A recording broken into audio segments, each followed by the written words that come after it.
Hi all, welcome to my channel. Please like my video and subscribe to my channel. ಇವತ್ತು ಒಂದು ಒಳ್ಳೆ ರೆಸಿಪಿನ ಹೇಳ್ಕೊಡ್ತಾ ಇದ್ದೀನಿ.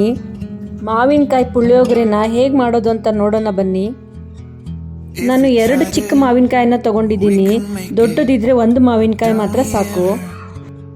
ಮಾವಿನಕಾಯಿನ ತೊಳೆದು ಈ ಥರ ಚಿಕ್ಕ ಚಿಕ್ಕ ಪೀಸ್ಗಳನ್ನಾಗಿ ಮಾಡ್ಕೋಬೇಕು. ಗ್ರೈಂಡ್ ಮಾಡಿ ಸ್ಮೂತ್ ಪೇಸ್ಟ್ ಮಾಡ್ಕೋಬೇಕು.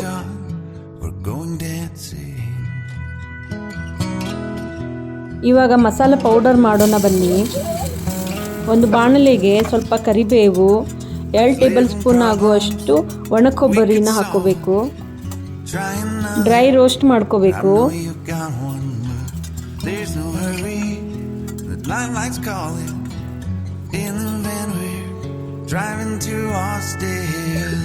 ಅದಕ್ಕೇನೆ ಒಂದು 10 ಬ್ಯಾಡಗಿ ಮೆಣಸಿನ್ಕಾಯಿ, ಒಂದು 10 ಗುಂಟೂರು ಮೆಣಸಿನ್ಕಾಯಿನ ಹಾಕ್ಕೊಂಡು ರೋಸ್ಟ್ ಮಾಡ್ಕೋಬೇಕು.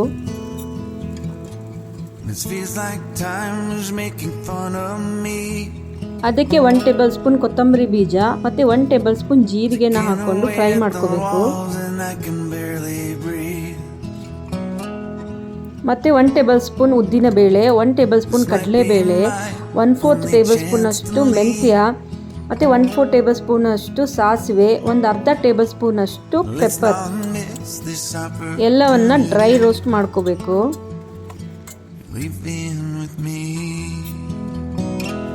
ಇದಕ್ಕೆ 1 ಟೇಬಲ್ ಸ್ಪೂನ್ ಅಷ್ಟು ಬಿಳಿ ಎಳ್ಳನ್ನ ಹಾಕೋಬೇಕು.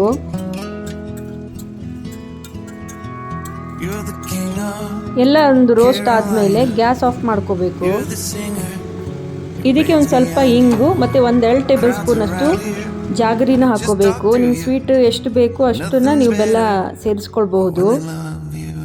ಎಲ್ಲವನ್ನು ಸ್ವಲ್ಪ ತಣ್ಣಗಾಗಕ್ಕೆ ಬಿಟ್ಬಿಡಬೇಕು. ನಂತರ ಅದನ್ನು ಮಿಕ್ಸಿ ಜಾರಿಗೆ ಹಾಕಿ ಈ ಥರ ನುಣ್ಣಗೆ ಪೌಡರ್ ಮಾಡ್ಕೋಬೇಕು. ಈಗ ಒಂದು ಬಾಣಲೆಗೆ ಒಂದು ಅರ್ಧ ಕಪ್ ಅಷ್ಟು ಎಣ್ಣೆ ಹಾಕೋಬೇಕು. ಎಣ್ಣೆ ಬಿಸಿ ಆದಮೇಲೆ ಶೇಂಗಾ ಬೀಜ, 1/4 ಕಪ್ ಅಷ್ಟು ಶೇಂಗಾ ಬೀಜ, ಒಂದು ಸ್ವಲ್ಪ ಕರಿಬೇವು ಮತ್ತು ಕೆಂಪು ಮೆಣಸಿನ್ಕಾಯಿ ಹಾಕ್ಕೊಂಡು ಬಾಡಿಸ್ಕೋಬೇಕು.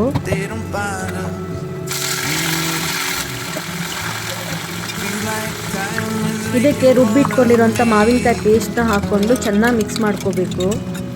ಮಾವಿನಕಾಯ್ದು ಹಸಿ ವಾಸನೆ ಹೋಗೋ ತನಕನೂ ಚೆನ್ನಾಗಿ ಮಿಕ್ಸ್ ಮಾಡಿಕೊಂಡು ಫ್ರೈ ಮಾಡ್ಕೋಬೇಕು. ಎಣ್ಣೆ ಎಲ್ಲ ಬಿಡೋಕ್ಕೆ ಸ್ಟಾರ್ಟ್ ಆದಮೇಲೆ ಮಾಡಿದಂಥ ಮಸಾಲೆ ಪೌಡರ್ನ ಹಾಕ್ಬಿಟ್ಟು ಚೆನ್ನಾಗಿ ಮಿಕ್ಸ್ ಮಾಡ್ಕೋಬೇಕು.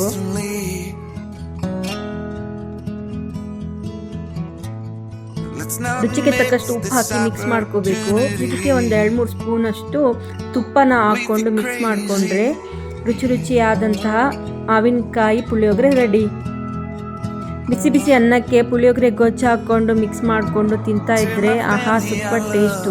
ಒಮ್ಮೆ ಟ್ರೈ ಮಾಡಿ ನೋಡಿ. ಇಂಗ್ರೀಡಿಯೆಂಟ್ಸ್ನ ಎಷ್ಟು ಅಳತೆ ಬೇಕು ಎಲ್ಲ ನಾನು ಡಿಸ್ಕ್ರಿಪ್ಷನ್ ಬಾಕ್ಸಲ್ಲಿ ಮೆನ್ಷನ್ ಮಾಡಿರ್ತೀನಿ, ಒಮ್ಮೆ ಚೆಕ್ ಮಾಡಿ. Thank you for watching.